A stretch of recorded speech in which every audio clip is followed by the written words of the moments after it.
Good afternoon, everyone. Thank you very much for joining us for today's webinar and for giving up your time. We really appreciate it. The topic of today's session is the changing shape of strategy, drivers and implications. I would like to introduce you to Trudi Lang and Professor Richard Whittington. Trudi is a senior fellow in management practice at the school and leads our work along with a colleague, Rafael Ramirez, and is one of our foremost experts at the school in scenarios and scenarios planning. Richard is our professor of strategic management.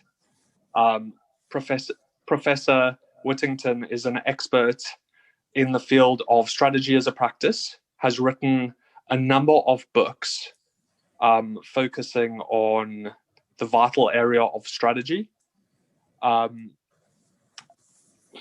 Just to give some extra context while we wait for participants to join us, the school has a number of leading programs in the areas of strategy and innovation. We've got a financial strategy diploma, as well as a diploma in strategy and innovation. They are very highly ranked educational learning journeys and have been very well received over the years. Richard and Trudi are leading one of our latest additions to our growing online executive education portfolio. And we recently launched the Oxford View of Strategy, which gives a holistic look at the field of strategy. We launched that shortly before Christmas, and we will be running our second edition starting imminently. So today's agenda, we'll be looking at the new shape of strategy, drivers and implications. That will be led by Trudi and Richard for up to 18 minutes.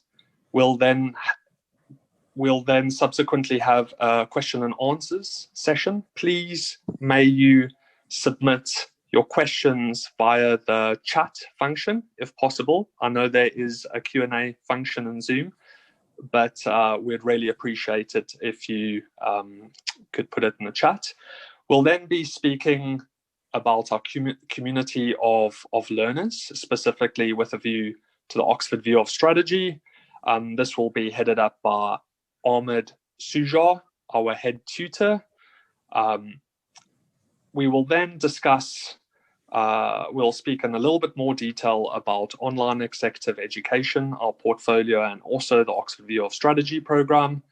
And then we will close off our session. So thank you very much for your time. I will now hand over to Richard and Trudi to lead today's webinar. Hi, thanks, Brad, and welcome everyone who's joined so far. I'm going to kick off and then Trudi will hand over. It's wonderful to have an audience such as we have. And what we'd like to do is present, Trudi and I, what we call the Oxford View of Strategy. And that Oxford View of Strategy holds most strongly the idea that strategy is changing away from an old model to a new model. And we think of that in terms of a changing shape of strategy. Traditionally, and for a long time, we thought about strategy as about effectively the long view. But we look at opportunities and threats that are coming down the line from some point in the future, and we want to be ready, prepared to seize those opportunities and mitigate those threats. And it's about the future coming down the line and preparing for it with long-term investments and strategic plans, perhaps extending over 3 or even 5 years. And that's the kind of thinking which drives, for instance, the 3 Horizons framework, which McKinsey developed some time back at the end of last century. You can see that in the Alchemy of Growth, or Peter Schwartz's approach to the long view, the art of the long view being essential to strategy. We think now that strategy is changing away from something which is horizontally long, looking out to the future, to something which is much broader. In other words, strategy is changing towards a broader, rather than a long, thin, narrow view, we're taking a broader view, a wider sense of the environment. Why? On the first place, the pace of change is really accelerating. Things are simply happening faster. And secondly, our context, our environments, our organizational environments are becoming much more complex and interconnected. So that things that can happen in one part of the world, for instance, you can see a picture of Wuhan, which will rapidly have repercussions, implications throughout the whole of world society, world business. So what you have is, because of complexity and connectivity, ramifications of any shock hitting the whole system fast. The other example we've got from just last week is the way in which the day traders using the Reddit platform, Wall Street Bets, have simply revolutionized first the market for GameStop, and then recently, of course, this week, had major implications for the silver market. Now, for many organizations, the COVID virus, caught people unawares. It blindsided them. It came from left field. The same for the hedge funds, which were caught up in last week's turbulence on the financial markets, for instance, Melvin Capital being effectively driven out of business. Again, they were caught from left field, blindsided. And the point of the broader view of strategy is to develop tools to be much more aware of what's happening. As it were, some of you will remember Gibson's little quip, the future is here already. It's just unevenly distributed. One's got to have an eye to what's happening already. Instead of seeing the future as a long way ahead, preparing for that with long-term investments, seeing it as already happening and likely to hit you fast. So strategy is increasingly about this broader view. But if you allow us to move to the next one, I'm just going to point out some of the tools that we will introduce in this broader view of strategy, the Oxford view. Breadth, the broader view, implies pluralism, and what we use to explore this pluralism is the 4 Ps we have here. You'll notice they're all in the plural: purposes, players, partners, and processes. And what we do in our program is introduce senses of purposes, players, partners, and processes which are not singular, which are plural. So, for instance, just to take the first as our example, and then we'll move on. There's been a lot of talk recently about organizational purpose. Every business should have a purpose, which goes beyond simple profit maximization, for instance, as your strategic objective. We want to emphasize the fact most organizations have to work with many purposes, and that purposes, the relative priority of purposes, will shift over time. And so it's managing purposes rather than focusing on a single purpose that will be our focus in the Oxford view of strategy. The same will go for players, a multitude of stakeholders. The same will go for partners. Instead of just thinking of competitors, we want to think about collaborative partners. And the same will go for processes. We encourage a pluralistic approach to strategy processes, which will include as many actors, stakeholders, and players as possible. And through the program, what we'll do, through working through purposes, players, partners, and processes, we will assemble a playbook for your organization. Why playbook? Not a plan. A plan tends to encourage singular thinking. Playbook, a plural set of options and actions that you can execute according to changing and unexpected circumstances.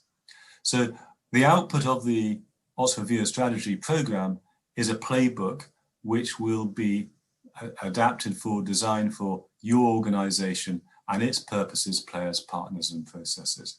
So the playbook is something you should be able to carry back and enact in your own organization. Bryn, another slide, please, the next slide.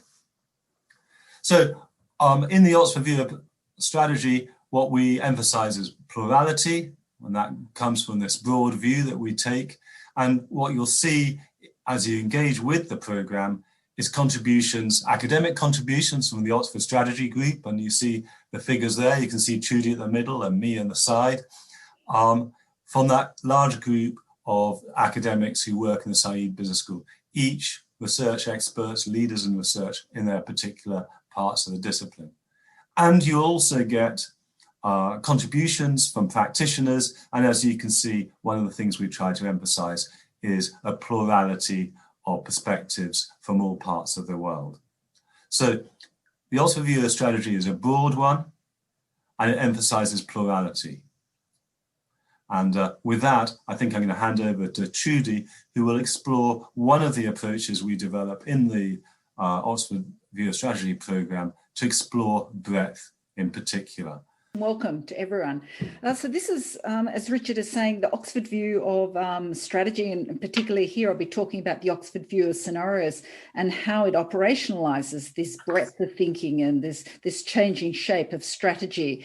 And a lot of this work is led by one of our strategy team that Richard just had up on the screen, of Professor Rafa Ramirez as well. So the idea is that you've got your organisation and it sits within this wider business or contextual environment. So this will be very familiar to all of you as strategists, as leaders in your organisations. The green arrows here are referring to your strategy. So you'll have a strategy to engage with your customers, for example, and to compete with other actors, for example, and to interact with governments and regulators, those sorts of things. So this is very, very traditional in strategy. This is what we understand well, and this is how your organisation is interacting with these actors in the business and the transactional environment. But none of this happens in a vacuum. And Bryn, if you could just, perfect, if you could stop there. So the business environment that you're sitting in, or the industry, if you like, is another way of thinking about this, sits within this wider context, this contextual environment, where there's a whole range of factors that actually on an ongoing way shaping your business environment. And the sorts of examples that Richard was giving was because technology has enabled, for example, a whole range of investors to actually act in a new way that starts to really shift the business environment for the hedge funds. That's an example that he was giving. So what we see over time is it's these changes in these factors of whether it's finance, whether it's technology, whether it's social values, all of these, or demographics, these things start to shift and have an impact upon the business environment and start to really rejig it, and it starts to get a new shape. And Bryn, if you could just put up the next. Perfect. What we do is we call this a ghost scenario. So in some ways you're already, or everyone is doing scenarios and working with scenarios, because what you're doing, your strategy is based on a set of assumptions about how you think the future context is going to play out and how that future context is going to shape the business environment. So you're working with a scenario, and you can see how the strategy has already this broader context that we're getting at. And if Bryn, you could just put up the next slide. Perfect. What we're really exploring in the program is to say, well, one scenario is fine, as we've got the ghost scenario, it sits underneath your strategy. But in this very complex, interdependent world that we're in, and that Richard talked about things coming in from left field, it can often be very valuable to work with actually more than one scenario. To think through, well, we think this is what we might happen. This is what's sitting under our current strategy, but actually there's a lot of change and a lot of things coming quite quickly from left field. So what might be the other scenarios as maps that would help us think about and navigate into the future? So we talk about these things in the program and a way of really thinking about breadth and how you can deal with the dynamism and the disruption potentially of the world in which, the interconnected world in which we live now, and what that means for strategy using this sort of approach. And Bryn, if you could go to the next slide, please. So I just want to make a little bit more concrete, and we talk about this example in the program as well. And I'd also invite you in the chat function that if you've seen similar sorts of things, because we will all see these in our own industries or our own experience or reading, for example, what I'm going to talk about is the impact of Uber into the business environment of taxi companies. And if you were a taxi firm doing strategy, say in the early 2000s, so in this particular way of thinking about scenarios and this broader context of strategy. But I just invite you, as I talk through this example, to just, because this is the best way for us to communicate in this particular context, if you would like to just put into chat some other similar sorts of examples that you've had of where there's been a shift in the contextual environment. It's led to a new actor coming into the business environment that's really disrupted the business for the incumbents. So this particular example of, say, if you were a taxi company, Bryn, if you could go to the next slide, please.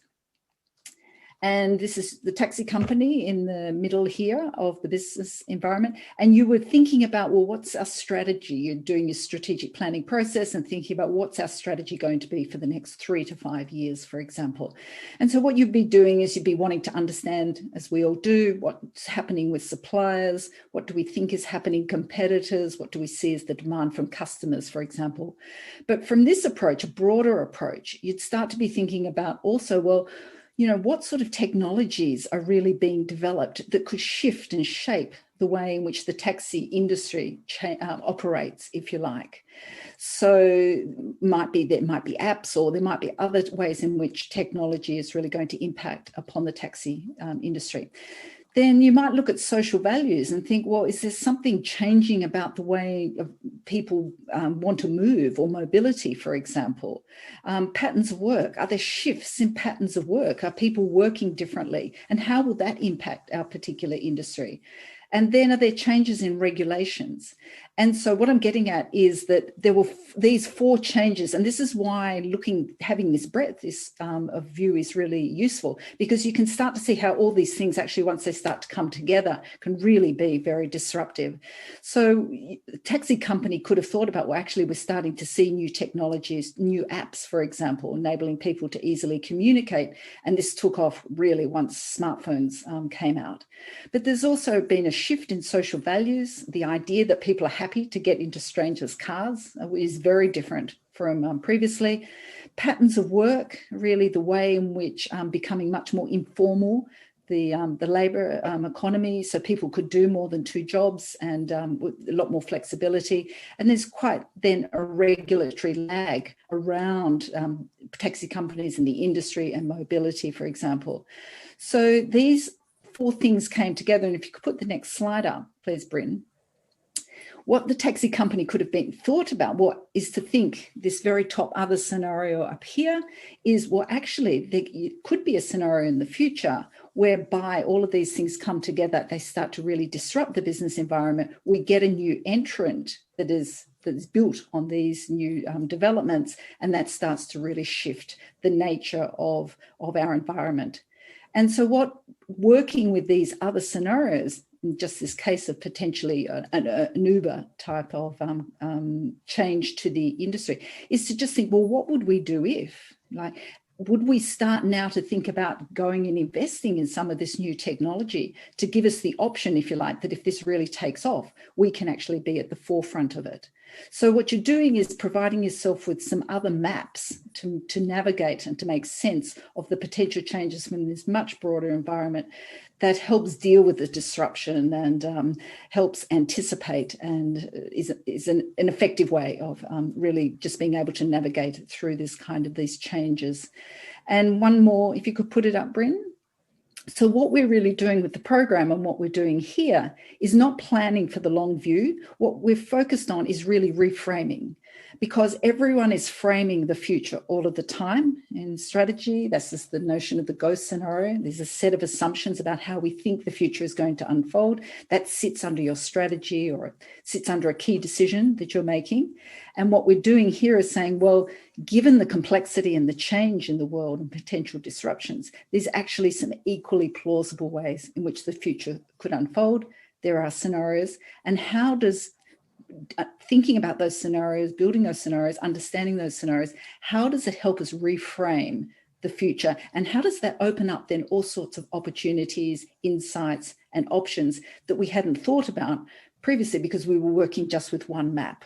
So the idea of the metaphor of it gives us another couple of maps about the future landscape, this broader landscape, and that enables us to reframe our situation in a quite different way. And that's really the power of this breadth of thinking. And this is what we talk through in the program. So that's kind of where this kind of the scenarios in this broader context of a strategy process. I just wondered, Richard, is there any in the chat or other experiences that come to mind for you or others have commented on? Well, Sonia, if I may use her name, has talked about Amazon and Boohoo and how they've disrupted quite rapidly the markets, obviously, for clothing. And she's also talked about Uber and Uber Eats as well as things which come somewhat from left field. You would not expect a taxi company to enter the restaurant to be the restaurant industry. We're getting lots of examples. So Deborah has talked about NHS 111 and Airbnb with the hotel industry. In other words, I think all these examples are saying industry boundaries where you traditionally see your competitors are no longer operative. And if one confines one view to one existing markets or industries for where the competition is going to come from, or where the shocks, such as the Reddit day traders or the COVID virus, if you consider only those as you're thinking about your strategy and your immediate environment, you are going to get some very nasty surprises or miss some very rich opportunities. So keep those things going. We've had iTunes, financial services is good. Trudi, you can see some of these. Why don't you pick up one or two of those? Yeah, no, that's right. I think Anna is picking up quite rightly, the strength of financial services regulators is a really good change, it has a big impact in the financial, in the transactional business environment.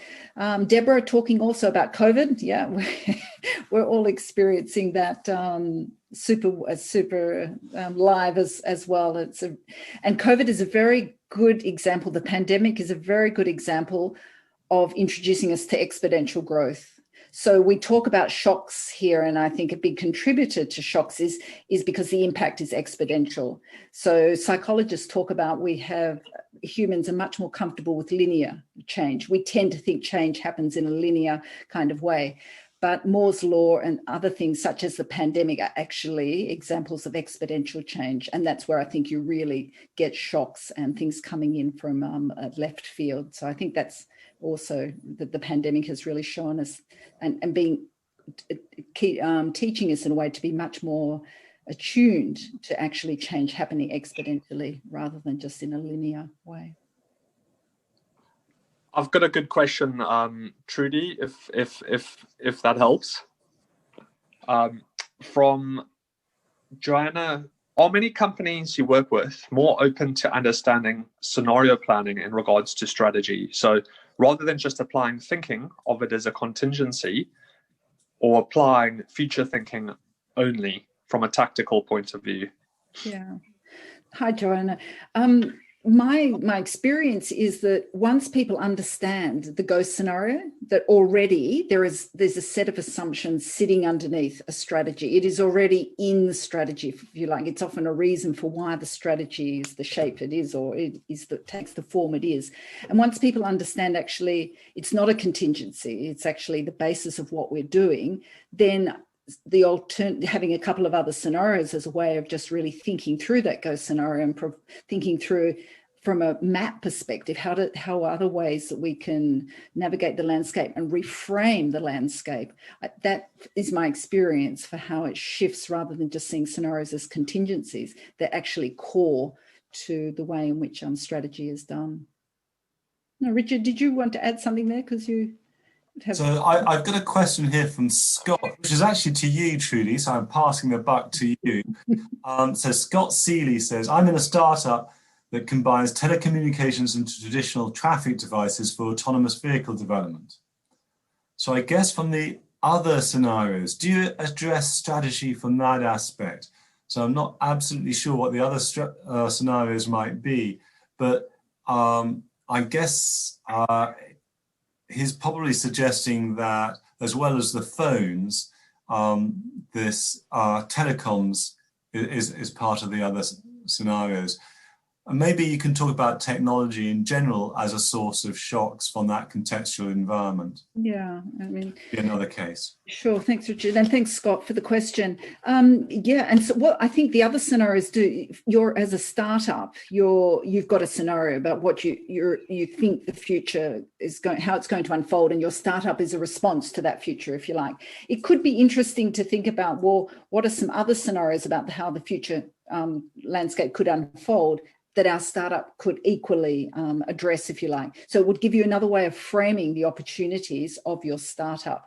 And what we find with the work, it's often the combination of a range of different drivers, factors coming together to have the impact. So not technology is a huge driver, of course, but social values and ideology, even the way people work, the example I was giving in terms of the taxi firm as well. So, as a startup of just thinking about, well, yes, we're making a set of assumptions about the future. We think this is where our startup can really make a difference with how we see things unfolding. But actually, there's a couple of equally plausible scenarios, and looking at those and thinking, well, how does that help us with new opportunities and reframe actually the opportunities that we're perceiving and for the business? How much is it even feasible to identify and strategize around possible scenarios or shocks?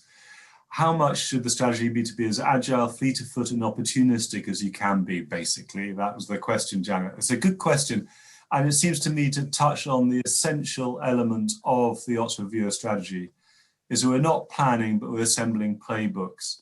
So playbook in sport is a set of responses that you've thought through to a wide range of possibilities. And I think what the playbook mentality encourages you to do, instead of to plan around a central scenario, which Trudi would discourage you from doing, but to be ready for all sorts of things. And the simple thinking around assembling a playbook fosters that agility. So a playbook is around agile, pivoting as you need to, that fleet of foot opportunism that you referred to, Janet, in your question. So the playbook, which we hope will be an outcome of this program, is the underpinning, the foundation for organizational strategic agility. Janet, I think that helps. And the other thing I would just add to that too, Richard, is optionality.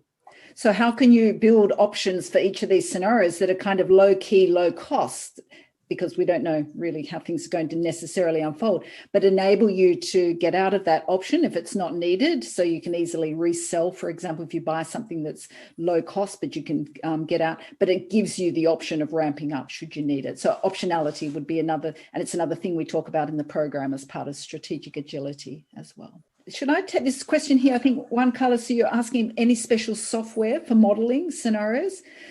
So for us, scenarios in the Oxford view of scenarios and strategy, it's about the strategic conversation. So it's about, it's understanding what is the go scenario, for example, and how can we develop other scenarios that help the user in the particular context. It might be the head of strategy, it might be the CEO, for example. How can we helpfully reframe our understanding of the future that can sit alongside the main frame, if you like.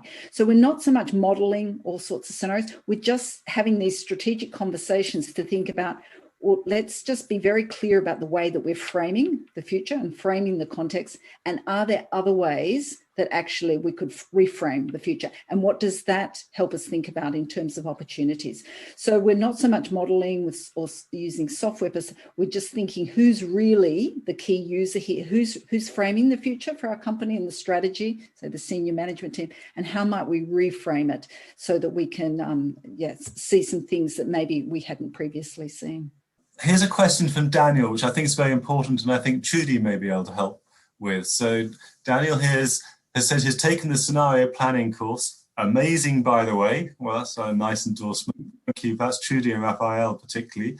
My question is, what is the interaction and differences between the scenario planning, reframing, and the Oxford Strategy Review course? I think that's an important question we'll address here, and I'm going to let Trudi do most of the talking, but my take on this is that we are proposing a broad view of strategy rather than that simple focus upon the long term. Scenarios is an essential part of that broadening view, and it really helps to stimulate that. And therefore is a large part, not the only part, of the second module in the program. But we go on then to do 7 other modules which build upon that broad view that scenarios have helped develop in order to take forward some of the implications of the broad view into the practicalities of what we described as purposes, players, partners, and processes. And then finally, the playbook. So Trudi, you teach the scenarios program. How would you add to that?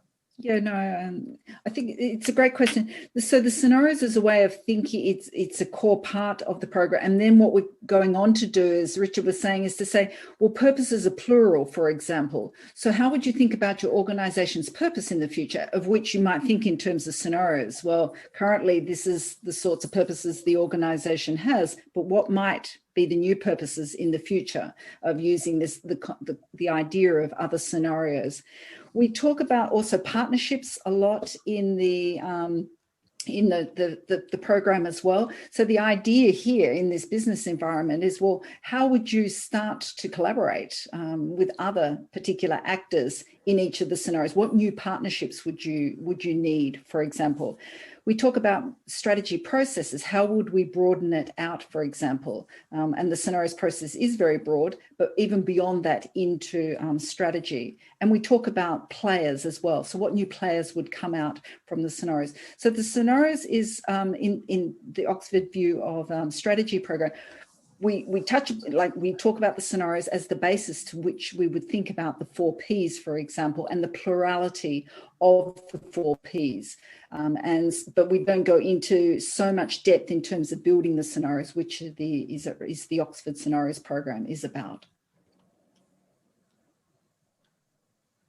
The building and the using of the scenarios.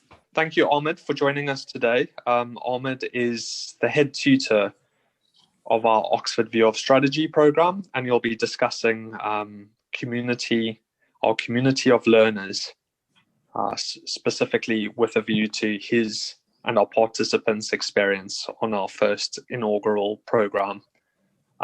So over to you, Ahmed, if you're with us. Yes, I'm here. Can you hear me okay? Can do. Thank you very much, Ahmed. Hi, Trudi. So welcome, folks, to Oxford View of Strategy program. I'm honored and pleased to be the head tutor and glad to be here.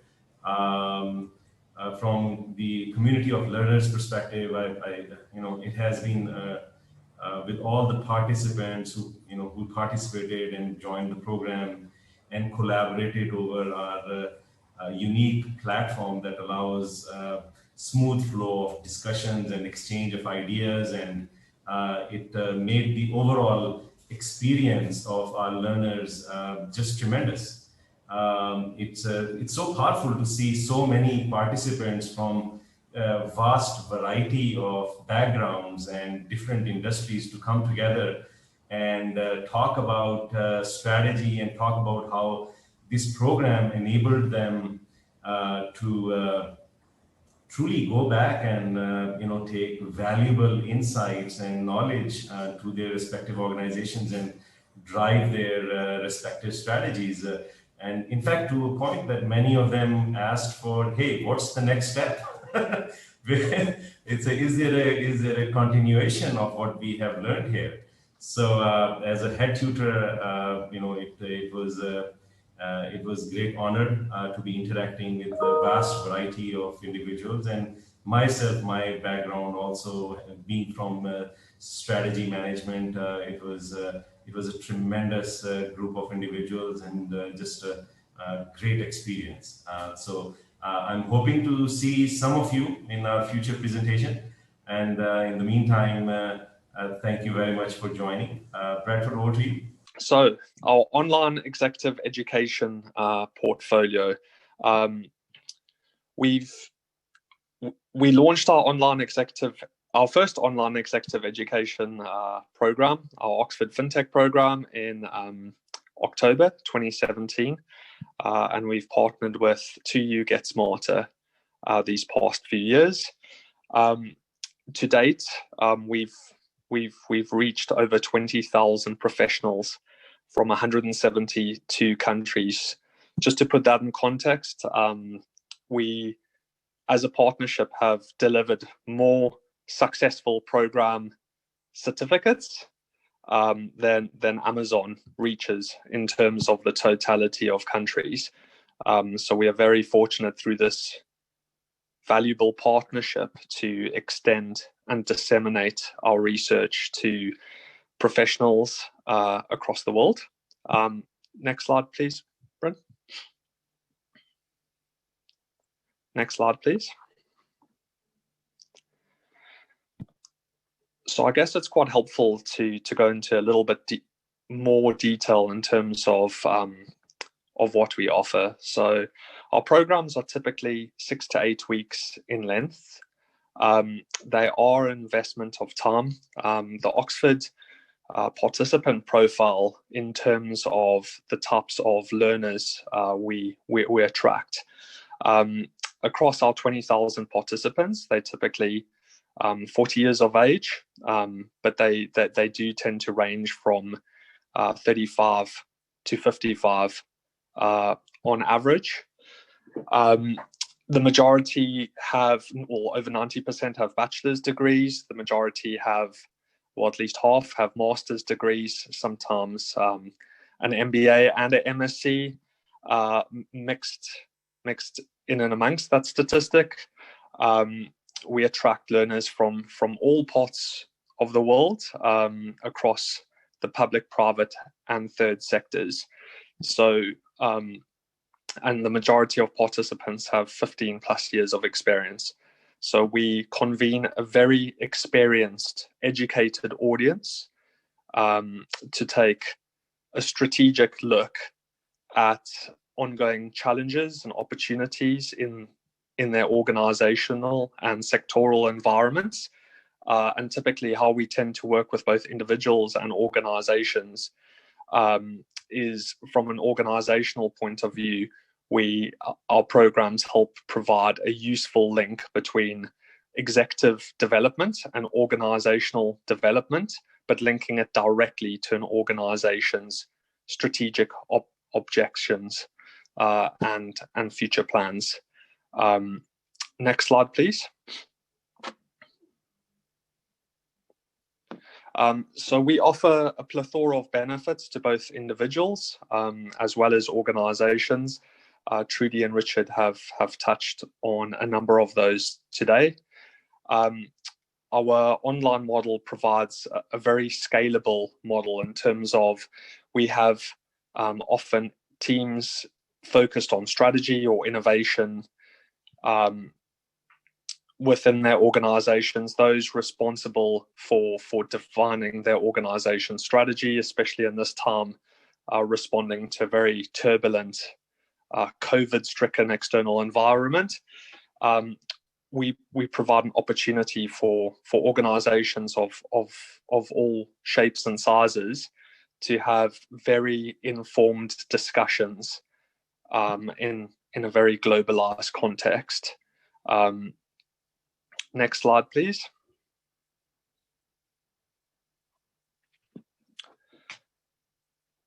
So we offer programs across a number of different academic themes: strategy and innovation, leadership, finance, entrepreneurship, and digital business transformation. Next slide, please. This is a quick slide just to articulate some of the ways we work with organizations and the economies of scale we provide. So organizations looking to invest across a number of different areas of business are able to scale up their educational requirements with us, and we offer differing benefits at at different stages based on your organizational needs and commitments. Next slide, please. This slide hopefully demonstrates some of the global organizations we have and are working with at this present time. Next slide, please. So the Oxford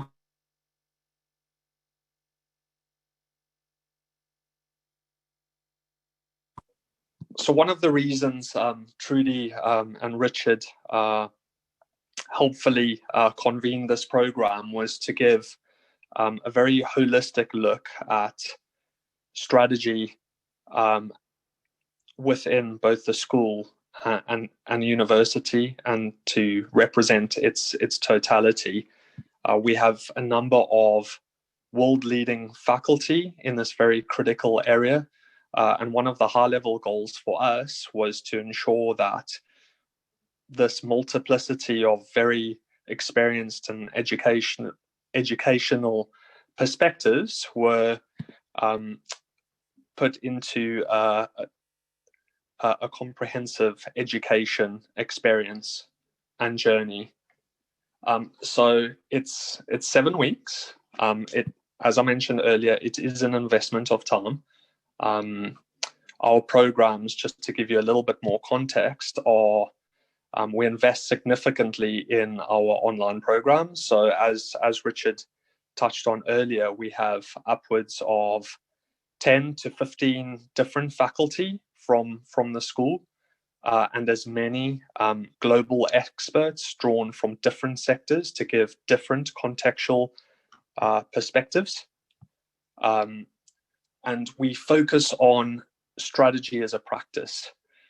So one of our ambitions was taking strategy from a very theoretical perspective in some respects, and to professionalize it. So what does it look like in a practical, application-driven context? And that was one of the goals for the program. So we cover a number of different areas within the 7 weeks. Richard touched on purposes, players, partnerships, and processes. So our 4P model, which is one of our overarching Oxford proprietary frameworks that we use for the program. And as Trudi has touched on, we also look at scenarios within the context of the program. I touched on this earlier, but scenarios, the school and Templeton, well, Side Business School, the University of Oxford, and Templeton College before it, have in some respects with Shell been leading the scenarios practice and work globally. That's been led by Rafael Ramirez at the school, and also Trudi. And we've been fortunate enough to work with a number of world-leading organizations in the areas of scenarios and futures, and we've been fortunate enough to apply that across multiple different sectors and organizational contexts.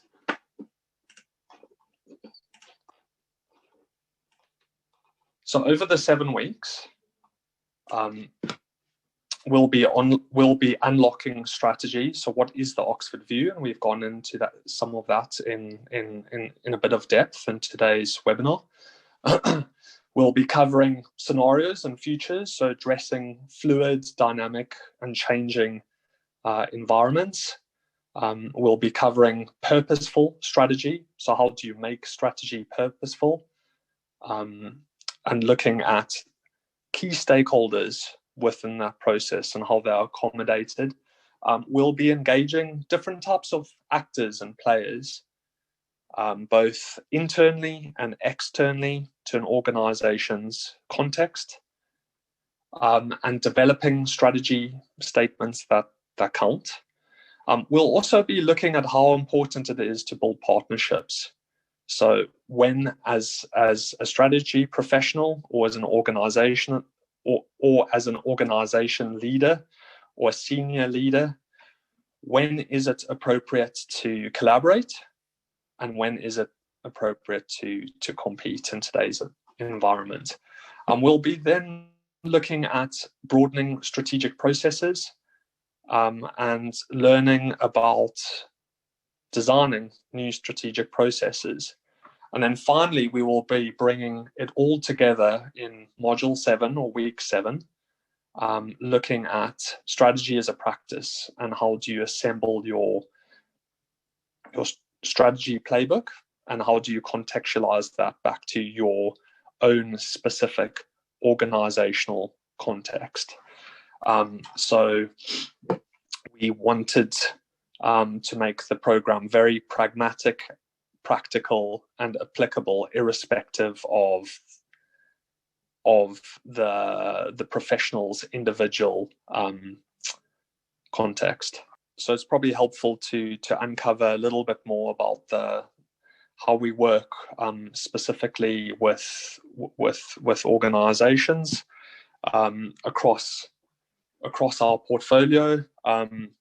In recent times, we've managed to scale up our operation, and speaking to the differences between massive open online courses and what we offer here in terms of our investment, we offer a very thoughtful and considered educational experience, and that is underpinned by our high touch model. We have a fantastic alumni ambassador community, and typically across our portfolio, our alumni ambassadors serve as tutors, and they represent as brand ambassadors as well. They work with both organizations and individuals in a very high-touch manner to ensure they understand the academic rigor and help all of our participants and professionals apply it back to their organizational context. We also have success coaches and managers, and success coaches provide very personalized one-to-one support to ensure that our participants are able to balance their professional and personal lives, especially during this time where those boundaries are often blurred. Our success coaches will walk you through the program to ensure that you're able to get the best out of it. And we also have a global support team 24/7, which is on hand to help with any technical issues if they arise. So this high touch model has lent itself to a 93% successful completion rate, and we're proud to say that's one of the highest in the world. So thank you for your time today. I would like to hand back to Richard and Trudi to wrap up. And Ahmed, thank you so much for your time again. Thank you, Brad. That's a very helpful introduction to the whole portfolio programs that we have. Brad mentioned the high touch in the sense of community, and Ahmed also referred to that. We don't see this just as an online program. This is something where there's a lot of interaction, both between participants and with the tutors involved. And we will be participating, Trudi and I, at various points as well as the course goes on. So this is not your standard online program. We would be delighted to take any questions. Trudi, do you have anything else to say? But if you want to put something in the chat, well, we're really looking forward, we hope, to seeing some of you on the course, working with Ahmad and all the other colleges. Will the course be based on pre-recorded videos, is one question. And another is about systems thinking. Trudi, why don't you talk about the systems thinking one? Because that's something where you're very expert? Thank you for the question, Pamela. It's a great question. As you've probably seen from the way we've been talking today, we do, in fact, take very much a systems perspective, because we're putting strategy in context. If you like, this broader view gets us thinking about, well, the systems, if you like, and what's the impact of the particular systems. And so we'll talk about partnerships, for example, and we'll talk about collaboration, because all of these things become incredibly important in systems and this view, this broader view of strategy. So yeah, so absolutely, and thank you for the question. So we'll be mapping value creating systems in particular as one of the techniques that will be explored, that value creating systems maps. Talk about what else we do beyond the pre-recorded videos. There's lots of text, which certainly Trudi and I have done. We've set, various questions for people, but Ahmad, are you able to talk about that? Yes, so as I mentioned, folks, the platform that we provide to our participants is a combination of discussion forums where there are discussions that happen between participants. Sometimes they are open-ended, sometimes we provide them some enrichment activities to get them to think about and reflect on how what they are learning during the course applies to their work environment. So help them reflect on it, as well as have a discussion between all those participants, and that provides a very rich forum to not only learn about what all these participants are doing in their respective industries, in their respective organizations, representing a variety of challenges, but also sharing your own knowledge. So it's a combination of discussion forums. There are also videos that I, as head tutor, post at the beginning of each week. There are wrap-up activities. Then we also have live sessions to really provide that in-person live forum, just like right now we are having, to answer any questions and to refresh what we learned in the week before. So any other questions on the forum and how the overall online learning experience works? There's lots more than the pre-recorded or even the text. Sessions like these, Ahmad and other tutors will be interacting with you and giving you some feedback on the work that you've done during the 6 or 7 weeks that you'll be submitting work. Yeah. So as head tutor, there are also tutors assigned to individual groups. As Richard mentioned, there are interactions at a very personal level. So it's not just a pre-recorded, typical e-learning environment. No, it's not that. It's a much more collaborative, much more involved. In fact, I have seen some of my cohorts, Richard. I don't know if you are aware of it. They actually schedule their own Zoom meetings. That's tremendous. Yeah, so it's tremendous because the cohorts themselves meet offline during the weekends, and as tutor and head tutors, we also participate. So it's a tremendous environment. The best, I think, that the learning experience that you can get in the online learning platform, I think. Richard, Trudi, any final comments, or should we wrap up today's session? Look forward to seeing on the program people that will be joining us. And there's one last question, Pamela. Suited for someone working in the development humanitarian sectors? Yes. That broad and plural view very much emphasizes the diversity of purposes that organizations may bring to strategy. So we embrace all sorts of organizations, not just private sector for-profits. Pamela, we hope to see you and many others on the course in the coming weeks.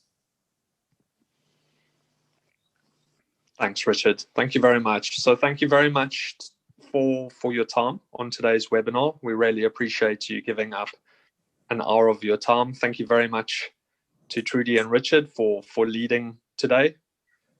Very much appreciate your view of both strategy and scenarios, but also this educational learning experience we've put together for the benefit of others.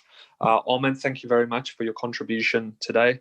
So we'll wrap up there and thank everyone for their time. And we look forward to engaging with you in the future.